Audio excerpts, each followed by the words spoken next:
Let us pray. Aming Diyos, muli aming binibigay mga oras na ito para po sa aming Bible study.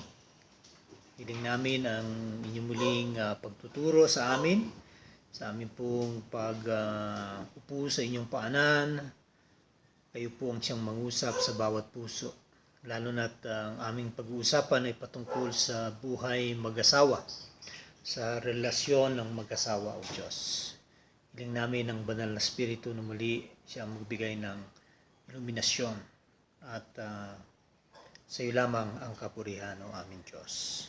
Kay Kristo, Amen. So, chapter 7 na tayo ng 1 Corinthians. So, babasahin ko sa NIV, 1 Corinthians chapter 7 verse 1 to 16. Now for the matters you wrote about, it is good for a man not to have sexual relations with a woman. But since sexual immorality is occurring, each man should have sexual relations with his own wife, and each woman with her own husband. The husband should fulfill his marital duty to his wife, and likewise the wife to her husband. The wife does not have authority over her own body, but yields it to her husband. In the same way, the husband does not have authority over his own body, but yields it to his wife.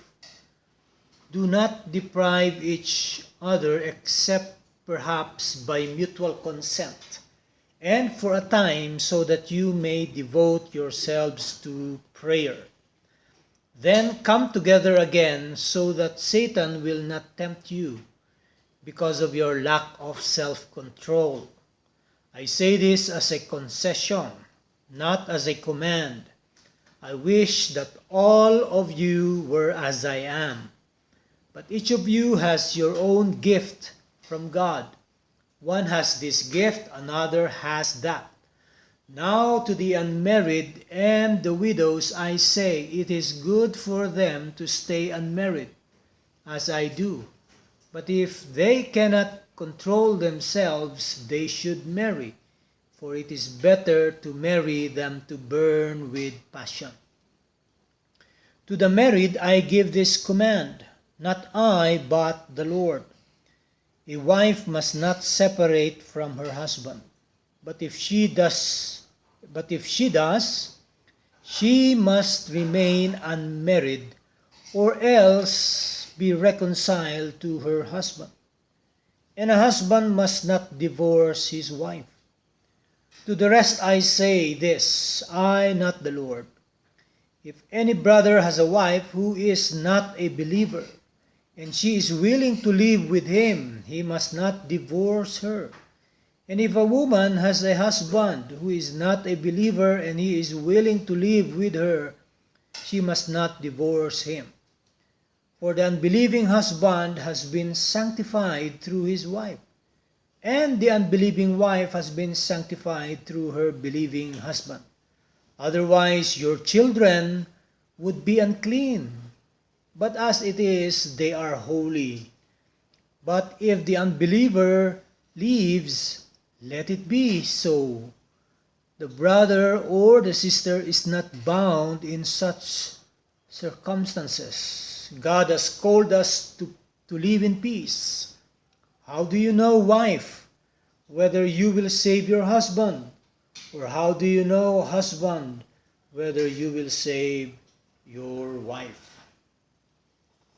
So, bakit naisulat ito ni Apostol Pablo sa mga taga-Korinto ay sa kadahilanan na ito'y konektado pa rin dun sa ating inaral nga kagabi, ang patungkol nga sa sexual immorality. Dahil nga po ang lugar ng Korinto is ay kumbaga prominent and busy city during the Apostle Paul's time, at karamihan sa kanila ay nanggaling sa pagiging pagano. At sa kanilang buhay pagano ay sa kanila normal lang ang mga pakikirelasyon sa hindi nila kaano-ano. Ayan. At dahil dito ay nagturo si Apostol Pablo patungkol nga sa sexual immorality. At dito ngayon ay kanya pang binigyan pa ng diin dahil kanya ngayon sinentro sa mag-asawa. Ayan. Sabi niya, now for the matters you wrote about, it is good for a man not to have sexual relations with a woman. Ibig sabihin na kung kaya ninyo na maging single at hindi na mag-asawa, gawin nyo. Kaso lang, dahil nga sa sexual immorality sa lugar na iyon, sabi, mas maganda kung kayo ay mag-asawa at nang sa ganon, yung sexual relationship ninyo ay sa inyong dalawa, the husband and the wife, at hindi ka na maghahangad pa ng iba sa labas. Ayan. Kaya better that the woman has her own husband and the husband has her own wife. At sabi nga, kailangan i-fulfill ng husband yung kanyang marital duty sa kanyang asawang babae. And ganun din naman sa babae sa kanyang asawang lalaki. Okay? Wala pong otoridad ang babae sa kanyang katawan, kundi sabi nga, kanya itong pinapasakop sa kanyang asawang lalaki, at ganun din sa lalaki na wala siyang otoridad sa kanyang katawan, kundi ito ay kanya ring ibinibigay sa kanyang asawa. So bakit nga ba ganun? Dahil nga importante ito na wag deprive ang bawat isa ng kanilang mga pangangailangang sexual. Okay? At kinakailangan merong mutual consent for a time. Okay? So that you may devote yourselves to prayer. Doon lang nagkakaroon ng pagpipigil, for example, sa sexual relations kapag kayo bilang mag-asawa ay mananalangin. Okay? But sabi nga, pagkatapos niyan, huwag niyong hayaan na kayo ay matempt ng dyablo kaya't kayo ay muling magsama. Okay? So, yung sexual activity is actually normal in the context of marriage. Kaya nga po mayroong marriage. Bakit in-institute yan ng Diyos? Bakit niya create na ang lalaki ay makapag-asawa? Dahil nga pangangailangan yan ng mga tao talaga. Okay? Ang God-given sexual drive ng kahit sino man, okay, ay malakas. Kaya't sinasabi ni Apostol Pablo, mas mainam na maghanap kayo ng inyong mga mapapangasawa. Okay? So, walang masama sa sex kung yan ay nasa context ng marriage. Kasi nga, kapag wala kang control sa katawan mo, ay maaring mahulog ka nga sa iba't ibang klase ng kasalanan, gaya ng adultery, o sa mga hindi pa nag-aasawa, ang fornication. At sabi nga ni Apostol Pablo, hindi naman lahat kagaya ko, na ako ay hindi nag-asawa, pero dahil ito ay regalo sa akin ng Diyos. Sabi nga niya, I wish that all of you were as I am, but each of you has your own gift from God. One has this gift, another has that. So yung gift ni Apostle Paul is siya ay malakas pagdating sa self-control. Okay? Pero hindi lahat ng tao ay ganun. Okay? Hindi lahat ng tao ay merong self-control gaya ni Apostol Pablo.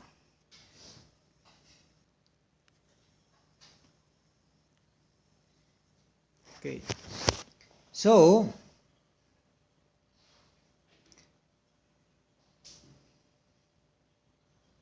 si Apostol Pablo talagang yung lifestyle niya ay yung pagiging celibate, yung pagiging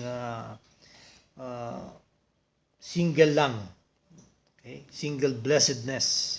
At meron din mga kababaihan na tinawag para ganon. Now, hindi ko sinasabi na ito ay yung mga madre. Okay? Hindi. Because sila ay hindi na kailangan magmadre, hindi yung mga lalaki, hindi na rin kailangan magpare, pero sila ay tinawag gaya ni Apostol Pablo sa ganung panawagan na kanilang na ngayon ibinigay ang kanilang buhay para sa Panginoon at sa gawain ng Panginoon, na kung saan ang kanilang devotion na ay sa Diyos at sa kanyang mga gawain, yung kingdom work na yan. Kaya dito makikita natin binigyan ng babala o consent ni Paul ang mga, sabi nga, unmarried and yung mga widows.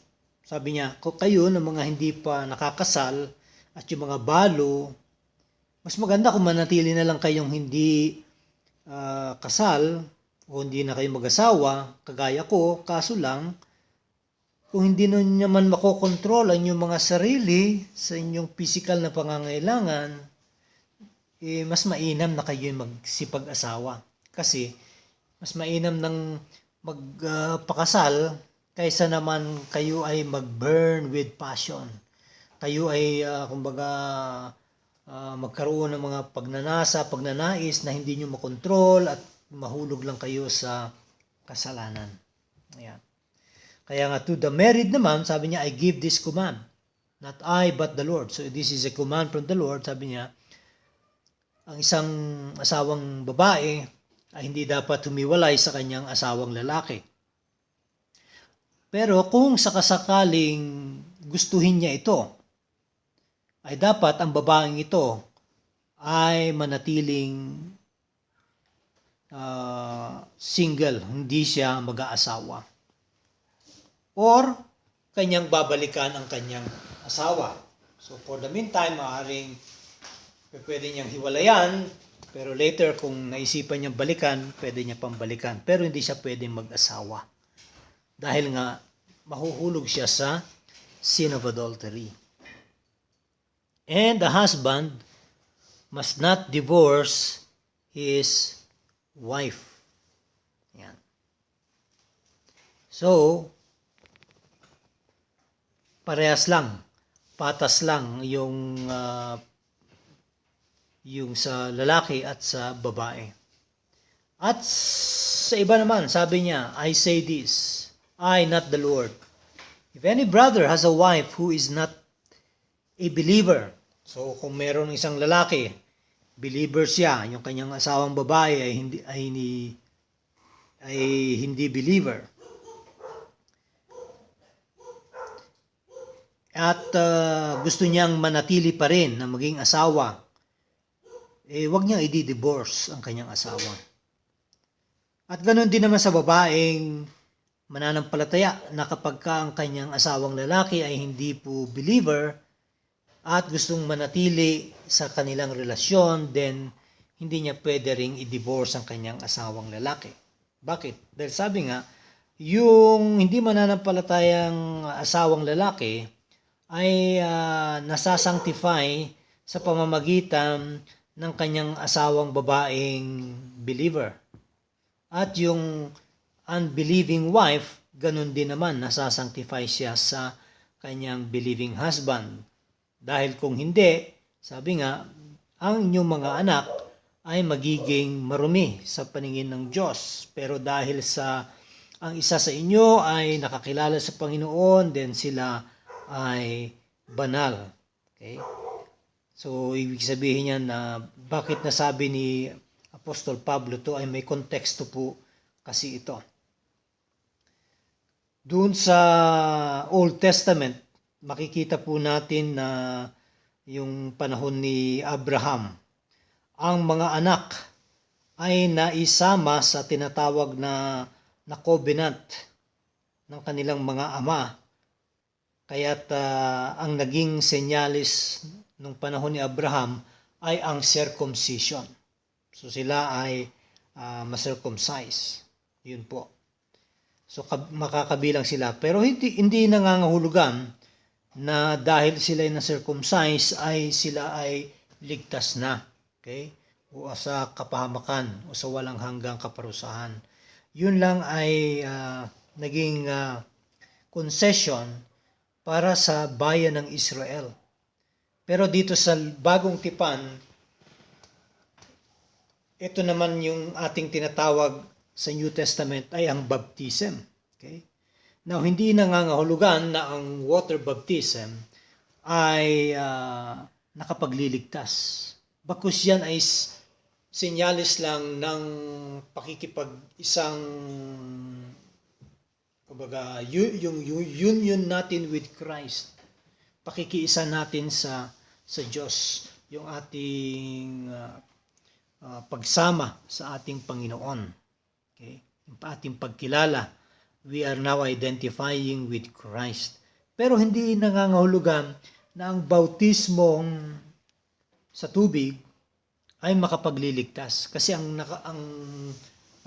nakapagliligtas ay ang ebanghelyo ng ating Panginoon. Ang kanyang pagkabayubay sa krus ng Kalbaryo at ang kanyang kamatayan na siyang naging daan para ang sino mang sumampalataya kay Jesus ay maligtas. Okay? So yan ang ibig sabihin. So dito makikita natin yung konteksto ng pagiging banal o consecrated or separate dahil nga merong isa sa mag-asawa na mananampalataya. Kaya nasasanctify yung buong pamilya. Now, ang tanong, paano yung mga mag-asawa na hindi pa sila mananampalataya parehas? So, siyempre, they are considered unbelievers. Okay? Kaya't nandun yung ating kumbaga panawagan na abutin talaga ang mga tao sa ebanghelyo ng Panginoon. Dahil kung di natin sila maaabot sa ebanghelyo, sabi nga, mananatili sila sa ganung estado.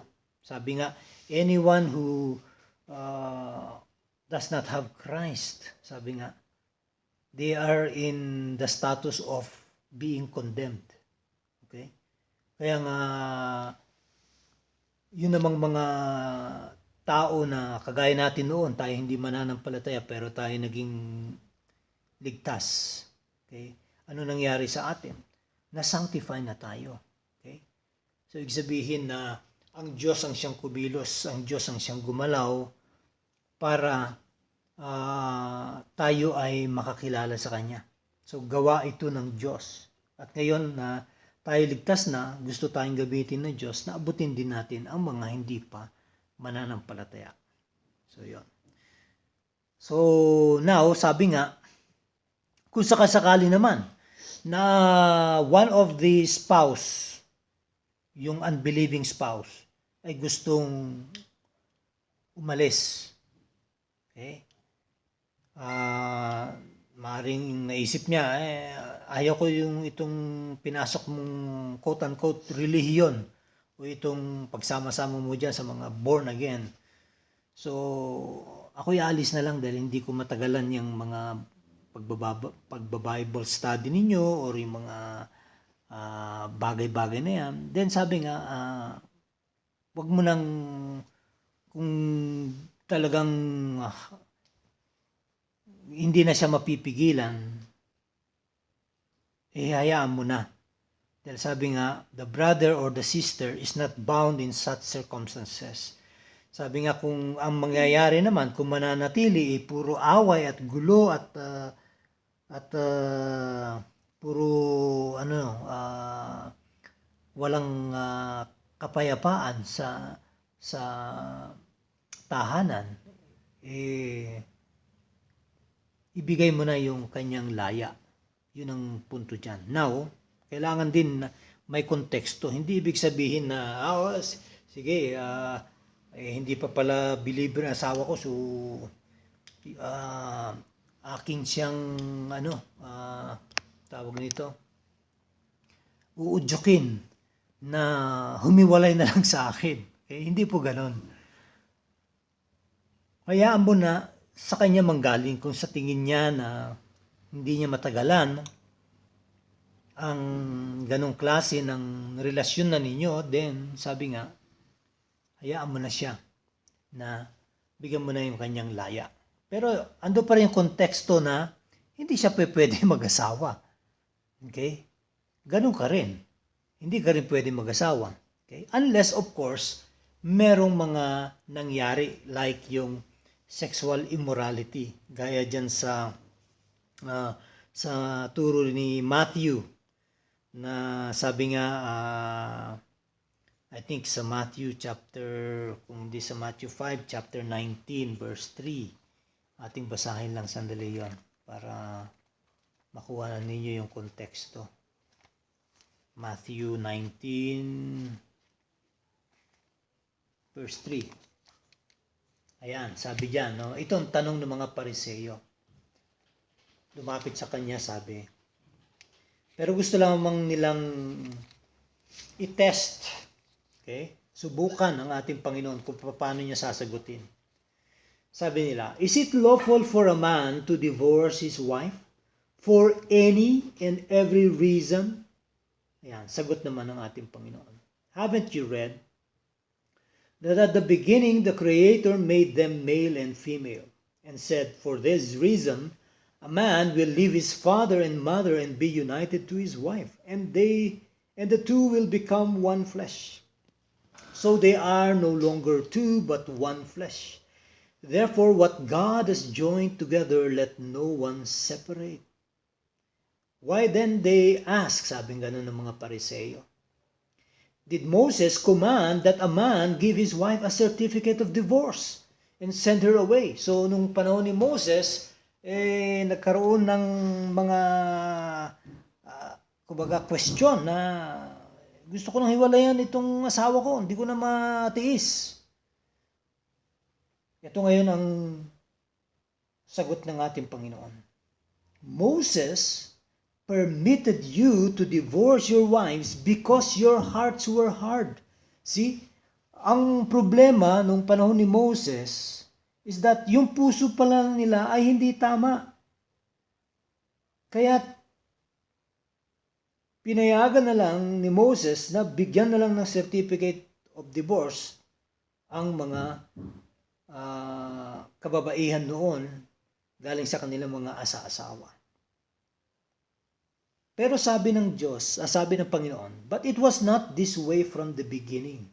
So ngayon binabalik uli ni Jesus sa panahon ni Adan at ni Eva. I tell you that anyone who divorces his wife except for sexual immorality and marries another woman commits adultery.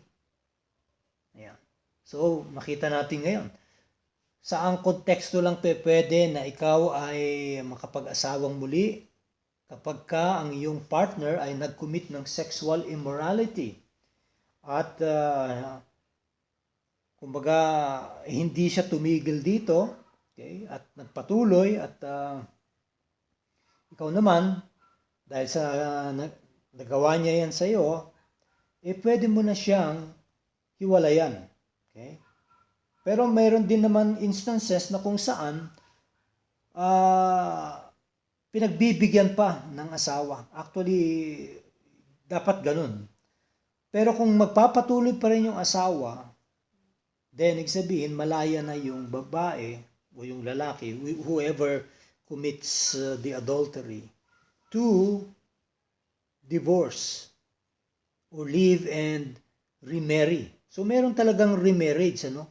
Pero may konteksto yan, ha? Hindi ganun kadali yan na parang nag-commit lang ng sexual immorality, Okay? Kasi ganito po yan. Noong may dalawa pong school of thought. Ang isa ay ang School of Shammai at yung isa is yung School of Hillel. Sa mga Hudyo ito, ha. Yung kanilang interpretasyon sa Deuteronomy 24 verse 1. Okay? Yung sa Deuteronomy 24 verse 1, ang interpretasyon ng mga pumapanig sa Shammai is that kapag ka may ginawang hindi tama, ibig sabihin indecent, ibig sabihin nga immoral, yun ang kanilang paniniwala, then ibig sabihin sexual immorality yan, therefore we will allow divorce. Doon naman sa kabilang panig, yung Hillel, yung mga grupo na pumapanig dito sa interpretasyon ng mga Hillel, ang kanilang emphasis ay doon sa preceding clause na nagsasabing who becomes displeasing to him. Meaning to say, kapag ka nakita nung lalaki na hindi na kaaya-aya sa paningin niya ang kanyang asawa, babae, pwede niya nang i-divorce. Halimbawa, yung itsura lang ng asawa niya, hindi niya na magustuhan, dinidivorce na nila. Kung halimbawa, nagluto ng sunog, o kaya na itapon yung pagkain sa kanyang lap ng lalaki, pwede niya nang i-divorce. Ganon ang naging pananaw nitong mga tagasunod ng Hillel. Okay? Yung katuruan ng Hillel. Pero ang mas pinanigan ng ating Panginoon ay yung sa Shammai. Meaning to say, yung sexual immorality talaga. Pero, kanya munang ibinabalik, sabi, sa una, sa Genesis na kung saan ay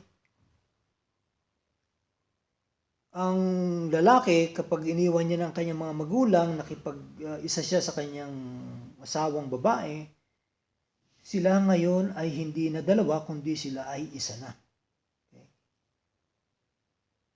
So, binabalik niya yung konteksto ng original plano ng marriage na kung susundin lang ito ng mag-asawa, wala sanang problema.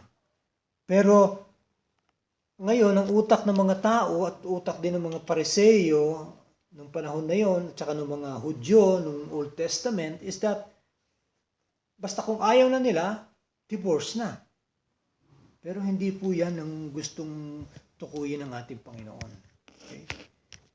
Ang gusto niya is that kung susundin niyo ang blueprint ng Diyos, ang mga roles ninyo, kayo na mga lalaki, kayo ang kayo ang magturo ng salita ng Diyos sa inyong pamilya, sa inyong asawa. Ikaw ngayon, ipakita mo na mahal mo yung asawang babae. Ang babae naman ay tinatawag na mag-submit. Okay? Alam naman natin yan sa Ephesians chapter 5. Diba? Sabi, husband, love your wives. And then wives, submit to your husband. Okay? Sabi nga, as Christ loved the church, and likewise as Christ has given His life to protect the church. Okay? As the church, likewise, submits to Christ as being the head. So yan po talaga ang original plan. Kaya lang po nasisira, kaya lang po nagkakaroon tuloy ng hiwalayan, kaya lang po nagkakaroon ng divorce is precisely because at tinitingnan ng bawat isa ay ang kanyang sarili. Kaya nga sabi ko, ang pwedeng sumira sa isang marriage ay ang tatlong S. Ano yan? Selfishness, selfishness, and selfishness. Tatlong S. Bakit? Masyado ka nakafocus sa sarili mo. Selfie ka masyado. Yan. At dahil yan, nauuwi tuloy sa hiwalayan. Pero kung ang titingnan mo ay hindi ang sarili mo, kundi yung kabila, gaya ng ginawa ng ating Panginoon, na siya hindi niya tiningnan ang kanyang sarili, kundi tiningnan niya ang kanyang iglesia. Sabi niya, ako'y mamamatay para sa iglesyang ito, para sa aking katawan na ito. Dapat ganun po yung ating pananaw, yung ating perception, yung ating goal.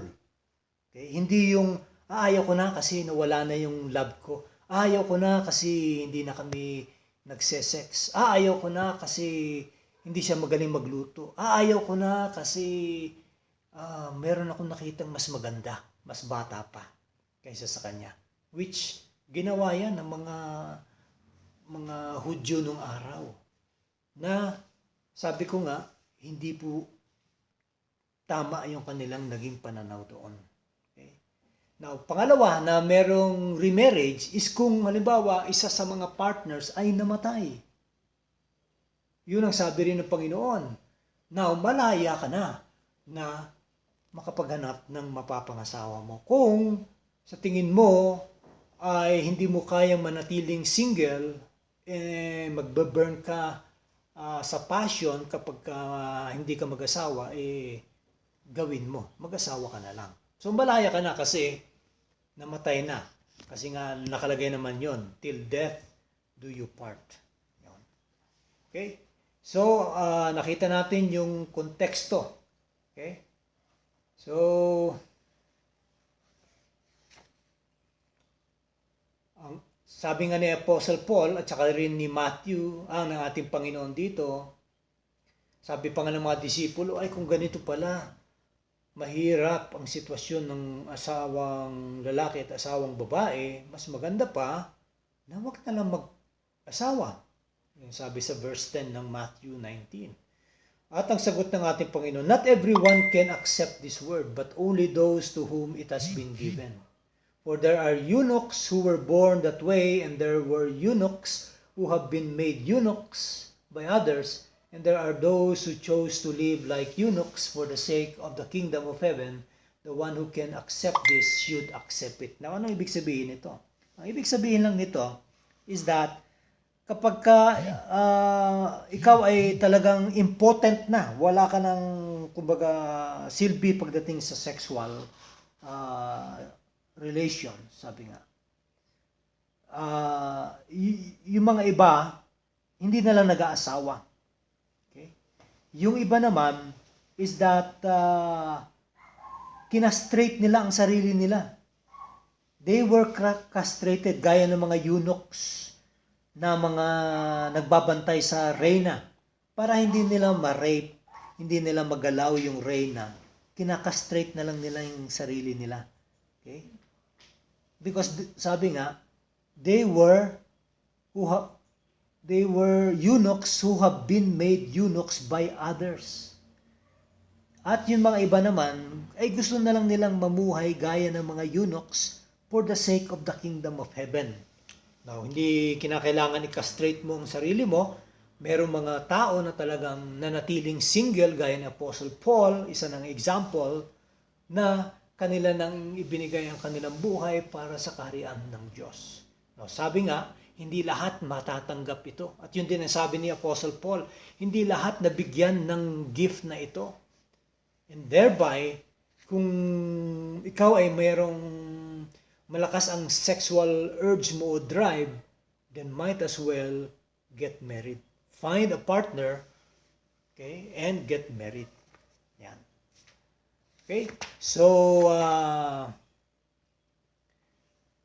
pagtatapos, sabi nga, tayo ay tinawag ng Panginoon sa kapayapaan. So, yung gustong humiwalay, dahil hindi niya makayanan, then hayaan lang. Pero sabi nga, paano mo ba masasabi na ikaw, asawang babae, ay maililigtas mo ang iyong asawang lalaki na hindi pa believer? O ikaw naman na believing husband, ay maliligtas mo ang inyong unbelieving wife? Walang makakasiguro dyan. Okay? Kaya nga, nandun yung katagang sa salita. At ating maaaral din yan dito, I think sa 1st or sa 2nd Corinthians, yung do not be equally yoked with unbelievers. Okay? Meaning to say, na kinakailangan, kung ikaw ay maghahanap din lang ng mga papangasawa mo, then it must be a believer, one who is really a follower of Christ. Okay? Yan. Now, hindi nakakasiguro na 100% foolproof yun na hindi kayo magkakahiwalay. Kasi sa Amerika, may anong tawag nito? Mayroong